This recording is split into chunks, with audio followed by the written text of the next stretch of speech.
ಆತ್ಮೀಯ ವಿದ್ಯಾರ್ಥಿಗಳೇ ಹಾಗೂ ಪೋಷಕರೇ, ಈ ಒಂದು ವಿಡಿಯೋದಲ್ಲಿ ನಾನು ನಿಮಗೆ 5ನೇ ತರಗತಿಯ ಮೊರಾರ್ಜಿ ದೇಸಾಯಿ ಅಂದರೆ ವಿವಿಧ ವಸತಿ ಶಾಲೆಗಳ ಪ್ರವೇಶ ಪರೀಕ್ಷೆಗೆ ಏನು ಹಿಂದಿನ ಪ್ರಶ್ನೆ ಪತ್ರಿಕೆ 2021ರ ಪ್ರಶ್ನೆ ಪತ್ರಿಕೆ ಇದು. ಸೊ ಈ ಒಂದು ಪ್ರಶ್ನೆ ಪತ್ರಿಕೆಯನ್ನು ನಾನು ನಿಮಗೆ ಕನ್ನಡ ವಿಷಯದ ಪ್ರಶ್ನೆ ಪತ್ರಿಕೆಯನ್ನು ವಿವರಿಸ್ತಾ ಇದ್ದೀನಿ. ಸೊ ಇದು ಎಂಟ್ರೆನ್ಸ್ ಎಕ್ಸಾಮ್ಗೆ 5ನೇ ತರಗತಿ ವಿದ್ಯಾರ್ಥಿಗಳು ಪರೀಕ್ಷೆಯನ್ನು ಬರೆದು ಇದರಲ್ಲಿ ಪಾಸಾಗಿ ಅಂದರೆ ವಸತಿ ಶಾಲೆಗಳ ವಿವಿಧ ಒಂದು ಶಾಲೆಗಳಿಗೆ ಪ್ರವೇಶವನ್ನು ಪಡ್ಕೋಬೋದು. ಸೊ ಈಗ ಆಲ್ರೆಡಿ ಅರ್ಜಿ ಸಲ್ಲಿಸಿ ಪರೀಕ್ಷೆಯನ್ನು ಯಾರೆಲ್ಲ ಬರಿತಾ ಇದ್ದೀರಿ ಅವರಿಗೆ ಹಳೆ ಕ್ವಶನ್ ಪೇಪರ್ಸ್ ರಿವಿಷನ್ ಮಾಡೋದು ಒಂದಷ್ಟು ಮಾರ್ಗದರ್ಶನವನ್ನು ಕೊಡುತ್ತೆ. ಹಾಗಾಗಿ ಯಾರೆಲ್ಲ ಪೋಷಕರು ಮತ್ತು ವಿದ್ಯಾರ್ಥಿಗಳು ಹಾಗೂ ಶಿಕ್ಷಕರು ಇದ್ದೀರಿ ಅವರು ಯಾರು ಪರೀಕ್ಷೆ ಬರೀತಾರೆ ಅವರಿಗೆ ಮಾಹಿತಿಯನ್ನು ಕೊಡಲಿಕ್ಕೆ ಈ ಒಂದು ವಿಡಿಯೋ ಹೆಲ್ಪ್ ಆಗುತ್ತೆ ಅಂತ ಹೇಳ್ತಾ, ಸೊ ಕನ್ನಡ ವಿಭಾಗದ ಒಂದು ಪ್ರಶ್ನೆ ಪತ್ರಿಕೆಯನ್ನು 20 ಅಂಕಗಳಿಗೆ ನಾನಿಲ್ಲಿ ನಿಮಗೆ ವಿವರಿಸುವಂಥ ಪ್ರಯತ್ನ ಮಾಡ್ತೀನಿ. ಇದು ನಿಮ್ಮ ರೆಫರೆನ್ಸಿಗಿರುತ್ತೆ. ಇದೇ ಥರದ ಪ್ರಶ್ನೆಗಳನ್ನು ನೀವು ಈಗ ಬರುವಂಥ ಪರೀಕ್ಷೆಯಲ್ಲಿ ನೀವು ಎದುರಿಸಬೇಕಾಗತ್ತೆ. ಸೊ ಹಾಗಾಗಿ 20ಕ್ಕೆ 20 ಅಂಕ ತಗೋಬೇಕು ಅಂದರೆ ನೀವು ಕನ್ನಡವನ್ನು ಯಾವ ರೀತಿ ಸ್ಟಡಿ ಮಾಡಬೇಕು ಅಂತ ಈ ವಿಡಿಯೋದಲ್ಲಿ ನಿಮಗೆ ಹೇಳ್ತಾ ಹೋಗ್ತೀನಿ ಅಂತ ಹೇಳ್ತಾ, ಪ್ರಶ್ನೆ ಈ ರೀತಿ ಇದೆ. ಸೊ ಮೊದಲನೇ ಪ್ರಶ್ನೆ ನೋಡಿ, APJ ಅಬ್ದುಲ್ ಕಲಾಂ ರವರ ಆತ್ಮಕಥನ ಯಾವುದು ಅಂತ ಕೇಳಿದ್ದಾರೆ. ಸೊ APJ ಅಬ್ದುಲ್ ಕಲಾಂ ರವರ ಆತ್ಮಕಥನ ಯಾವುದು? ಸೊ ಆಪ್ಷನ್ಸಲ್ಲಿ ನೋಡ್ಬೋದು, ಅಗ್ನಿಯ ರೆಕ್ಕೆಗಳು, ನನ್ನ ಬಯೋಗ್ರಫಿ, ಅಡಾತರ ಕಾಲ, ಇನ್ನು ಸತ್ಯ ಶೋಧನೆ ಅಂತ ಕೊಟ್ಟಿದ್ದಾರೆ. ಸೊ ಸರಿಯಾದ ಉತ್ತರ ಯಾವುದು ಅಂತ ನಾವು ನೋಡೋದಾದರೆ, ಸೊ ಇದಕ್ಕೆ ಕರೆಕ್ಟ್ ಆನ್ಸರ್ ಬಂದು ನೀವು ಗೆಸ್ ಮಾಡಿದ್ದೀರಿ, ನನ್ನ ಬಯೋಗ್ರಫಿ, ಮೈ ಆಟೋಬಯೋಗ್ರಫಿ ಅಥವಾ ನನ್ನ ಬಯೋಗ್ರಫಿ ಅಂತ ಕರೀತಾರೆ.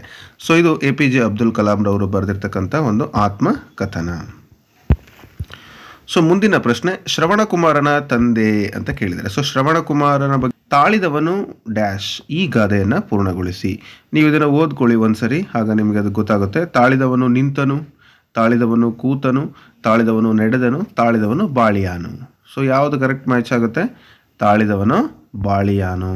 ಆಪ್ಷನ್ ಡಿ ಇದಕ್ಕೆ ಸರಿಯಾದ ಉತ್ತರ. ನೀವು ಗೊತ್ತಿದ್ದು ಉತ್ತರ ತಪ್ಪಾಕಿದರೆ ಅದು ತಪ್ಪಾಗುತ್ತೆ. ಮೂರನೇ ಪ್ರಶ್ನೆಗೆ 4ನೇ ಆಪ್ಷನ್ ಅಂತ ಹೇಳಿ ಕರೆಕ್ಟಾಗಿ ಡಿಗೆ ನೀವು ಶೇಡನ್ನು ಮಾಡಬೇಕಾಗುತ್ತೆ. ನೆಕ್ಸ್ಟ್ ಪ್ರಶ್ನೆ, ರವಿ ಡ್ಯಾಶ್ ರಂಗಸ್ಥಳದಲ್ಲಿ ನೆತ್ತರು ಮಾಡುವನು. ಸೊ ನೋಡಿ, ಪದ್ಯದ ಈ ಸಾಲನ್ನು ಪೂರ್ಣಗೊಳಿಸಿ ಅಂತ ಕೊಟ್ಟಿದ್ದಾರೆ. ರವಿ ಡ್ಯಾಶ್ ರಂಗಸ್ಥಳದಲ್ಲಿ ನೆತ್ತರು ಮಾಡುವನು. ಈ ಪದ್ಯದ ಸಾಲು ನೀವು ಪದ್ಯ ಓದಿರ್ಬೋದು, ಅದರ ಸಾಲು ಏನಪ್ಪ ಇದೆ ಅಂತಂದರೆ ಮೂಡಣ. ಸರಿಯಾದ ಉತ್ತರ ಏನು? ಮೂಡಣ. ರವಿ ಮೂಡಣ ರಂಗಸ್ಥಳದಲ್ಲಿ ನೆತ್ತರು ಮಾಡುವನು ಅಂತ. ಸೊ ಪದ್ಯ ಎಲ್ಲರೂ ಓದ್ಕೊಂಡಿದ್ದೀರಲ್ವಾ? Very good. ಸೊ ನೆಕ್ಸ್ಟ್ ಮುಂದಿನ ಪ್ರಶ್ನೆ ನೋಡೋಣ. ತೆಂಗಿನ ಕಂಗಿನ ಈ ಪದಗಳ ಅರ್ಥ? ತೆಂಗು ಅಡಿಕೆ, ತೆಂಗು ಬಾಳೆ, ತೆಂಗು ನಾರು, ತೆಂಗು ಮಾವು. ಸೊ ತೆಂಗಿನ ಕಂಗಿನ ಅಂದರೆ ಏನು ಅಂತ ಒಂದು ಅರ್ಥ, ಯಾವ ಅರ್ಥ ಬರುತ್ತೆ? ತೆಂಗಿನ ಕಂಗಿನ ಅಂದರೆ ತೆಂಗು ಮತ್ತು ಬಾಳೆ ಅಂತ ಅರ್ಥ. ಆಪ್ಷನ್ ಬಿ ಇದಕ್ಕೆ ಸರಿಯಾದ ಉತ್ತರ ಆಗುತ್ತೆ. ಹೌದಲ್ವಾ?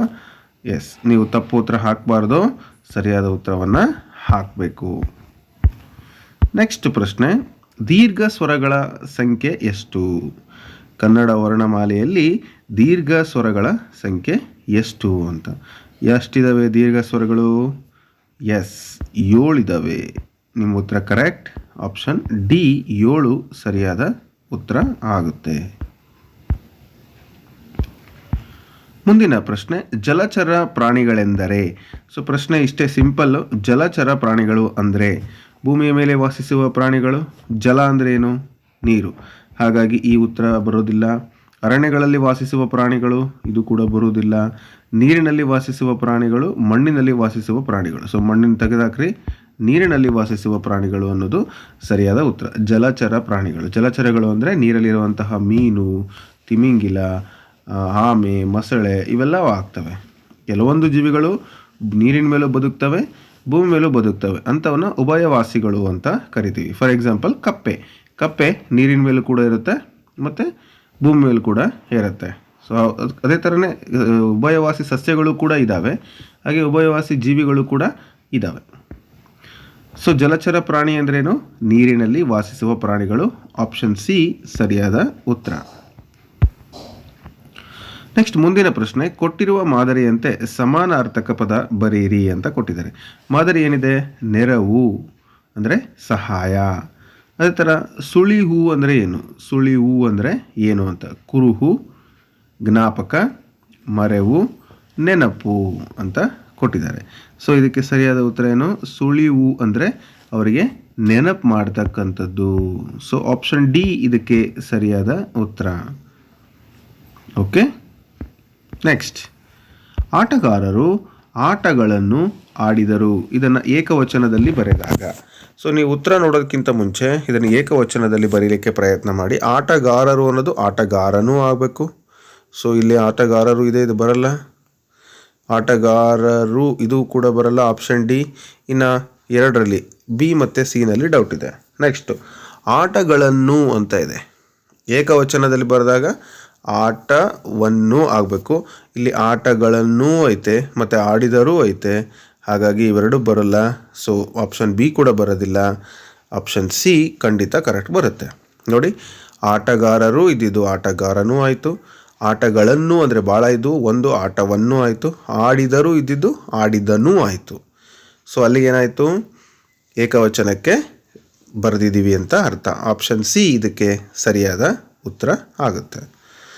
ಇನ್ನು ಅಪ್ಪ ಪದವನ್ನು ಬಿಡಿಸಿ ಬರೆದಾಗ ನೋಡಿ, ಅ ಪದ ಅಪ್ಪ ಅಂತಕ್ಕಂಥದ್ದನ್ನು ನೀವು ಬಿಡಿಸಿ ಬರೀಬೇಕು. ಆ ಒಂದೇ ಅಕ್ಷರ ಪದ ಪ್ಲಸ್ ಪ ಅಪ್ ಪ್ಲಸ್ ಪ, ಹೌದಲ್ಲ, ಪ್ಲಸ್ ಆ ಆಗುತ್ತೆ.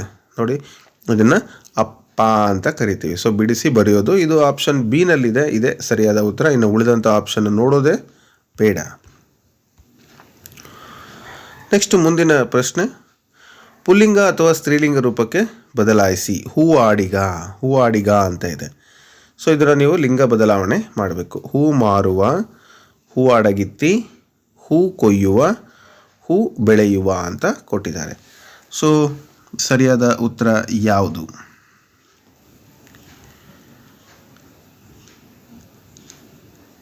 ಸೊ ಗೆಸ್ ಮಾಡಿದಿರಿ ಅಲ್ಲ?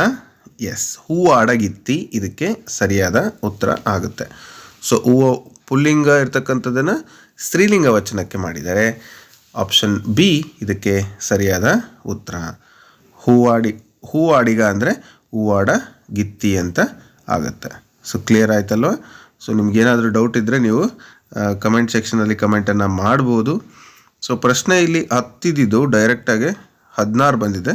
ನಾನು ನಿಮಗೆ 11ರಿಂದ ಹೇಳಿಕೊಟ್ಟು ನಂತರ 11 ನಿಮಗೆ ಆಲ್ರೆಡಿ ಹೇಳಿಬಿಟ್ಟಿದ್ದೀನಿ ಅಂತ ಕಾಣುತ್ತೆ. ಒಂದು ನಿಮಿಷ.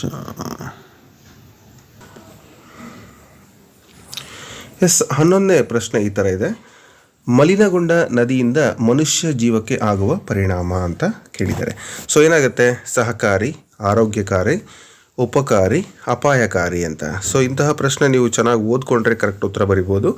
ಅಪಾಯಕಾರಿ ಅಂದರೆ ಮಲಿನಗೊಂಡ ನದಿಯಿಂದ ಮನುಷ್ಯ ಜೀವಕ್ಕೆ ಅಪಾಯ ಉಂಟಾಗುತ್ತೆ. 7 ಬಣ್ಣಗಳು ಸೇರಿ ಡ್ಯಾಶ್ ಆಗುತ್ತದೆ ಅಂತ ಕೊಟ್ಟಿದ್ದಾರೆ. ಏನಾಗುತ್ತೆ, ಸಪ್ತಸ್ವರ, ಕಾಮನಬಿಲ್ಲು, ಸಪ್ತಪದಿ, ಸಪ್ತಾಹ ಅಂತ ಕೇಳಿದ್ದಾರೆ. ಸೊ ಸರಿಯಾದ ಉತ್ತರ ಕಾಮನ ಬಿಲ್ಲು, ಅಂದರೆ 7 ಬಣ್ಣಗಳ ಸೇರಿ ಕಾಮನಬಿಲ್ಲು ಆಗುತ್ತೆ. ನೆಕ್ಸ್ಟ್, ದಶರಥನಿಗೆ ಎಷ್ಟು ಮಕ್ಕಳಿದ್ದರು? ಈ ವಾಕ್ಯದಲ್ಲಿ ಬಳಸಬೇಕಾದ ಲೇಖನ ಚಿಹ್ನೆ. ಇಲ್ಲಿ ಏನು ಕೇಳಿದ್ದಾರೆ ಅವರು, ಎಷ್ಟು ಅಂತ ಕೇಳಿದ್ದಾರೆ ಅಂದರೆ ಪ್ರಶ್ನೆಯನ್ನು ನಾವು ಮಾಡಬೇಕಾಗತ್ತೆ. ಇಲ್ಲಿ ಭಾವಸೂಚಕ, ಪೂರ್ಣ ವಿರಾಮ, ಪ್ರಶ್ನಾರ್ಥಕ, ಅಲ್ಪ ವಿರಾಮ. ಸೊ ಪ್ರಶ್ನಾರ್ಥಕ ಅಂತಕ್ಕಂಥದ್ದು ಸರಿಯಾದ ಉತ್ತರ, ಅಂದರೆ ಕ್ವಶನ್ ಮಾರ್ಕನ್ನು ಹಾಕಬೇಕು. ಸೊ ಆಪ್ಷನ್ ಸಿ ಸರಿಯಾದ ಉತ್ತರ ಆಗುತ್ತೆ.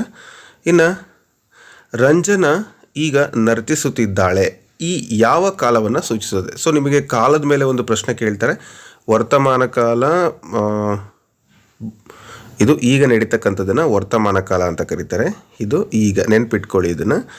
ನೆಕ್ಸ್ಟ್ ನಾಳೆ ಆಗುತ್ತೆ, ಮುಂದೆ ಬರುತ್ತೆ ಅನ್ನೋದನ್ನು ಭವಿಷ್ಯತ್ ಕಾಲ ಅಂತ ಕರೀತಾರೆ. ಇದು ಮುಂದೆ ನಡೆಯೋದನ್ನು. ಭೂತಕಾಲ ಅಂದರೆ ಆಗೋಗಿರೋದನ್ನು, ಹಿಂದಿನ ಘಟನೆಯನ್ನು ಭೂತಕಾಲ ಅಂತ ಕರೀತಾರೆ. ಸೊ ಹಾಗಾಗಿ ಭೂತ ಭವಿಷ್ಯತ್ ಕಾಲ ಅಂತ ಇಲ್ಲ.